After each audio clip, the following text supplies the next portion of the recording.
Eric huddled in his sheepskin jacket and military-style leather raincoat. As the carriage jolted him along through the Siberian night, numbly he watched last year's grass burning off the frosted fields. Tongues of flame laced the earth while flickering red and gold, which faintly illuminated occasional groves of birch trees. Yet the night immediately stole any warmth away. The road was frozen and hard as iron. Driving along was more like lurching over an endless series of suits of armor laid side by side. How long had they been traveling? 5 hours? 8 hours? The horses were trampling like brainless machines, and his driver, Sergei, had long since gone into a trance. But Eric hadn't yet learned how to sleep through punishment like this. Had Sergei died a few hours ago? Imagine being driven for tens of versts by a corpse without even knowing it. The sun would rise soon. By the afternoon, the road would become a churned-up swamp.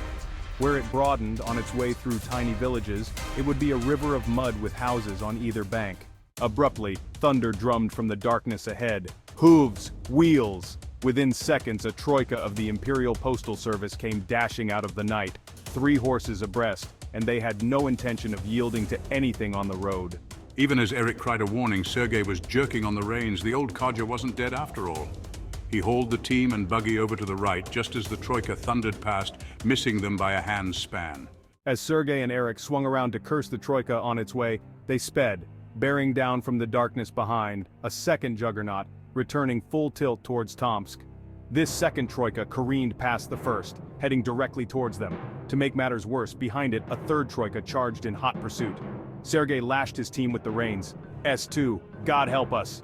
With their usual nervy stupidity, the horses swung the buggy the wrong way, thus blocking the road outright.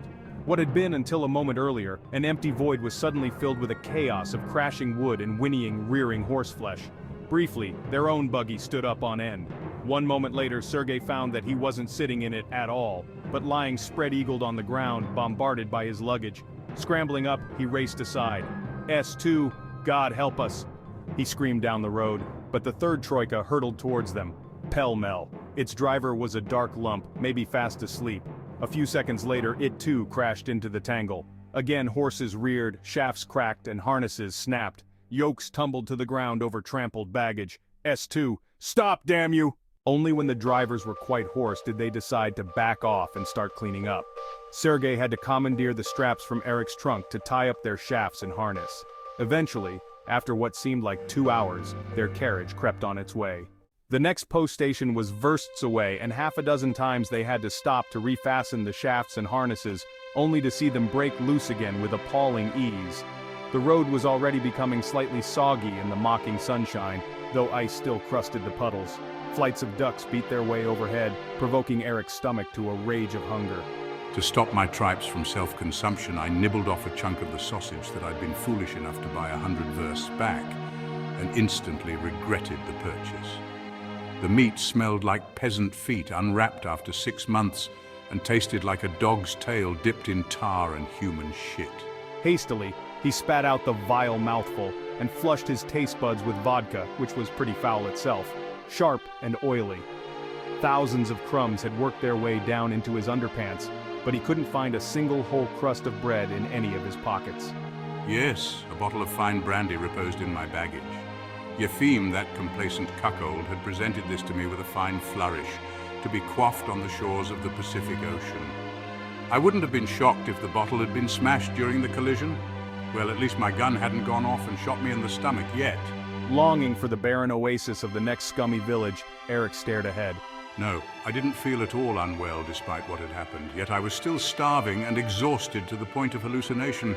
But my head no longer ached with migraines, and high piles of detritus had been cleared up since Ekaterinburg. Even my cough was better. Wooden cabins straggling along both sides of the road far ahead, an onion dome sitting on a little wooden church. It all added up to a village. Fat chance of that. S1. His spirits lifting, I became aware of the jingle of our harness bells. Was it a merry Christmas-like note? No, it was just another noise, one that led me to a most lustful daydream, sturgeon bouillabaisse, flavored with sorrel and mushrooms.